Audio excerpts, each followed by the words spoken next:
1월 24일 새벽 기도의 말씀입니다. 오늘 본문은 여호수아 15장 63절입니다.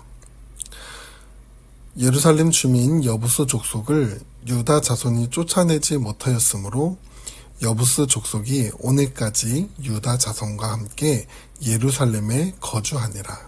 아멘. 오늘 본문이 포함된 여호수아 15장은 가나안의 정복전쟁이 끝난 후 유다 지파가 분배받은 땅에 대해 기록하고 있습니다. 15장 1절부터 12절까지는 유다 지파가 분배받은 땅의 경계에 대한 내용이라면 오늘 묵상 본문인 20절부터 63절까지의 내용은 세부적인 구분을 설명해 주고 있습니다. 사실 땅 분배의 내용을 보면 지역의 이름들이 계속해서 나열되고 있어 본문을 읽을 때 지루함이 있습니다. 그러나 분배되어지는 땅의 내용 안에서 우리가 함께 생각해 볼 내용을 찾아보려고 합니다. 먼저 가나안 땅 분배에서 이스라엘의 여러 지파 중 왜 유다 지파가 제일 먼저 땅을 분배받았을까요? 유다는 야곱의 아들들 중 네 번째 아들이었습니다. 그럼에도 유다 지파가 다른 지파들보다 먼저 땅을 분배받은 이유는 유다가 야곱의 영적 장자였기 때문이죠.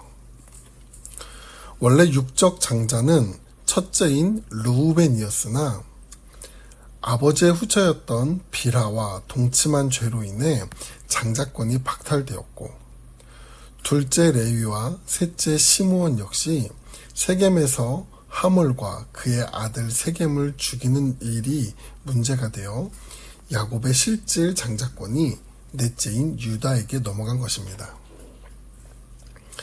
이스라엘 민족에게 있어서 장자의 권리가 중요한 이유는 이 장자권을 통해 하나님으로부터 받은 영적 축복과 지위가 이어져 가기 때문이죠.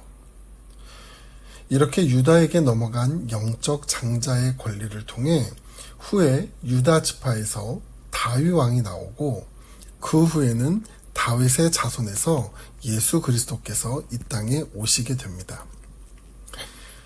이렇게 땅 분배의 우선순위에서도 중요한 의미를 찾아볼 수 있습니다. 계속해서 유다 지파에게 분배된 땅에 대해 살펴보려고 하는데 20절부터 62절까지의 내용을 자세히 보면 유다 지파가 받은 땅의 구역을 크게 네 가지 지형으로 볼 수 있습니다. 먼저 남쪽 끝 에돔 경계에 인접한 36개의 성읍들, 두 번째는 평지인 42개 성읍들, 세 번째는 산지에 있는 38개의 성읍들, 그리고 네 번째는 광야에 있는 6개의 성읍들까지 이렇게 네 지역을 모두 합하면 무려 120개가 넘는 성읍이 있는 땅을 유다 지파에게 주었습니다. 우리가 유다 지파에게 분배된 땅의 영역을 보며 유다 지파가 다른 지파에 비해 많은 복을 받았구나라고 생각할 수도 있습니다. 그런데 유다 지파가 이 땅들을 분배받는 시점으로 보면은 이 땅들은 이미 다 정복되어진 땅들이 아니었습니다. 여기 이름이 기록된 성읍들 가운데 많은 성읍들이 땅을 분배할 당시 가나안 사람들을 다 쫓아내지 못한 미정복지였던 것이죠. 7년의 기나긴 가나안 정복전쟁을 끝나고 이제 그들이 살아갈 땅을 분배받는 과정 가운데 얼마나 부푼 기대가 있었겠습니까? 보상과 같이 주어지는 이 땅을 선물같이 받았는데 그 포장지를 뜯었더니 다시 또 전쟁을 해야 되는 상황이라면 유다 지파의 마음은 어땠을까요? 우리가 살다 보면 참 어려운 시기를 한 번씩은 겪게 됩니다. 그런데 그 죽을 것 같이 힘들고 전쟁 같은 상황을 믿음으로 이겨내고 그래서 하나님을 향한 믿음이 생겼을 때 이제는 더 이상 힘듦과 고통이 없을 거라고 생각하나 여전히 우리의 삶에 어려움과 힘듦이 던져질 때 그리고 그것을 또 감당해야 될 때 실망과 아쉬움이 들 수 있습니다.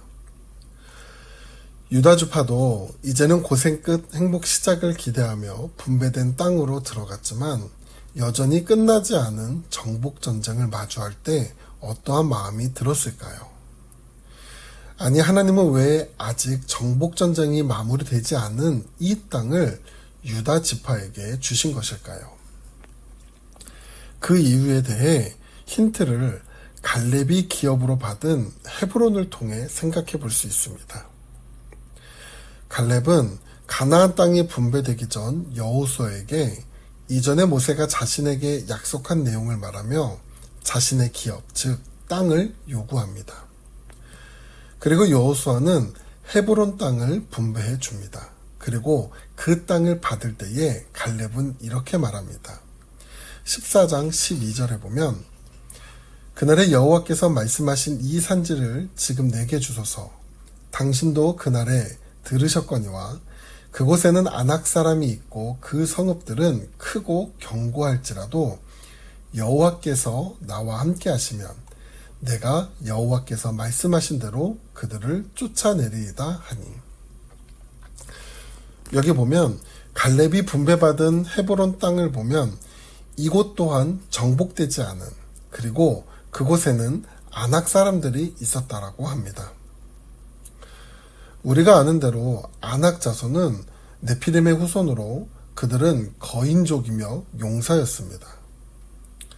그뿐 아니라 가나안 땅에 12명의 정탐꾼이 갔을 때 이 아낙 사람들을 보고 그들 앞에서는 자신들이 메뚜기에 불과하다고 여겼던 그 사람들이 있는 땅이었습니다. 그리고 그 성은 크고 견고한 성읍이라고 합니다. 그럼에도 갈렙은 왜 이 땅을 거부하지 않았을까요? 14장 12절 후반부에 보면 갈렙은 이렇게 말합니다. 여호와께서 나와 함께 하시면 내가 여호와께서 말씀하신 대로 그들을 쫓아내리라. 갈렙은 그 땅의 문제와 어려움을 보고 있는 것이 아니라 그 문제와 어려움 속에 여전히 함께 하시는 하나님을 바라보고 있으며 그 땅에 이루어질 하나님의 공의를 바라보고 있는 것이죠. 그래서 여호수아 15장에 보면 초반에 유다 지파의 땅 분배 내용이 나오다가 뜬금없이 갈렙이 헤브론과 드비를 정복해 나가는 내용이 끼어 기록되어 있습니다.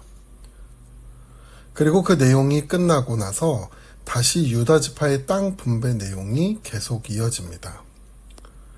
굳이 왜 이런 방식으로 기록되었는지를 생각해 보면 오늘 이 유다 지파에게 분배한 땅 가운데 그들이 가져야 될 생각과 마음이 무엇인지를 보여주고 있는 것입니다. 유다 지파가 분배받은 땅은 아직 정복전쟁을 계속해 나가야 하는 곳이지만 이미 그 땅에 하나님이 함께 하시고 하나님의 계획과 일하심이 유다 지파를 통해서 계속 진행되고 있음을 이 분배된 땅을 통해서 보여주고 있는 것이죠. 우리의 삶도 마찬가지입니다.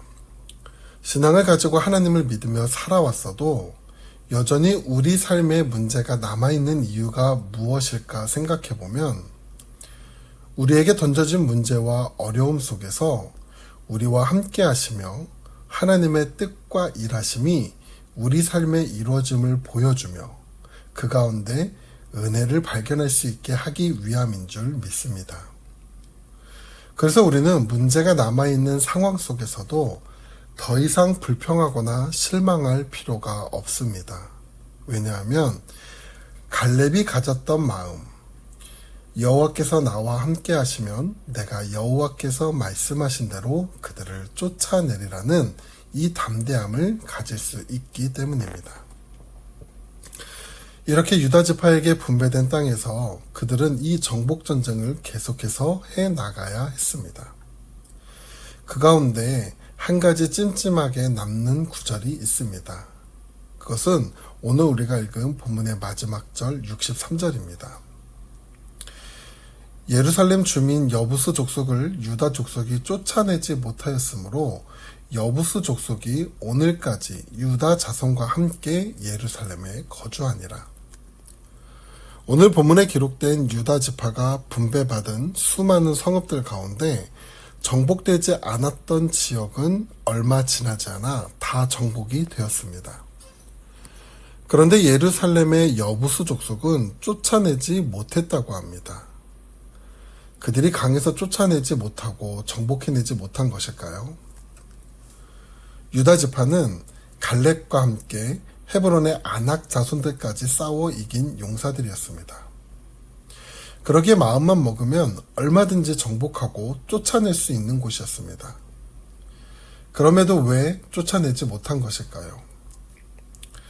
63절에 쫓아내다라는 단어의 히브리 원어를 보면 야라쉬라는 단어를 사용하는데, 이는 쫓아내다, 소유하다라는 의미로 완전한 정복과 지배를 의미합니다.